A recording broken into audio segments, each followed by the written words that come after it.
Okay, so let's talk about inferential statistics, standard deviation, and the empirical rule. Before you start a design project, you may need to gather data to help shape your criteria and constraints.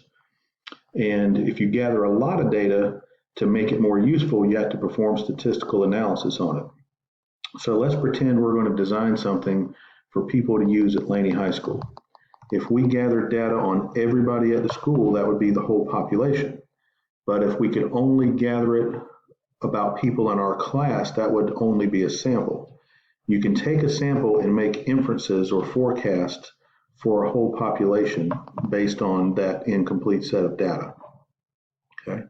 We do that by calculating the normal statistical analysis of mean, median, and mode, max, min, and range, but we can also calculate the standard deviation.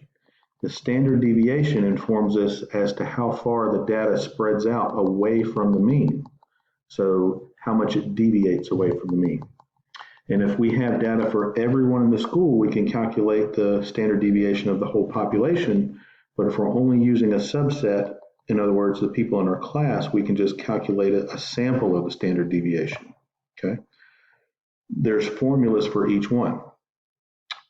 For now, I'm not going to make you work out the math by hand with pencil, paper, and calculator, but you can expect to see that on your final exam, and you will need to be familiar with that. But as you can see, the formulas are slightly different in the denominator under the square root. We have n and n minus 1, which is the number of data points in the sample. The reason that it is different for a sample of the whole population, when you're calculating this one, the n minus 1 keeps you from making an overestimate, okay? But if you had the whole population, you would use the formula on the left, okay? So that brings us to graphing the data to see what it looks like, okay? We're going to call this the empirical rule.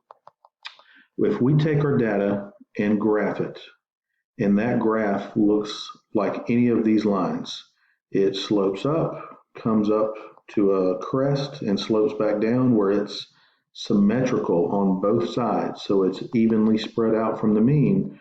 We call that a normal distribution, okay?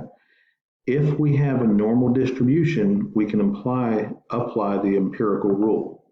And again, this is what the normal distribution looks like. If our data roughly is symmetrical like that, the empirical rule tells us where the majority of the data is. So 68% of the data will fall within one standard deviation of the mean. So if the mean is this black line in the middle, we take the standard deviation, add it to the mean, that brings us this far to the right, and then we also subtract it from the mean, and everything in this red area is where 68% of our data will be. If we want to spread that even further, 2 standard deviations away from the mean encompasses both the red and green areas. So if I add 2 standard deviations, that's all of this space. If I subtract 2 standard deviations from the mean, 95% of my data will be in this range. And 99.7% covers 3 standard deviations, okay?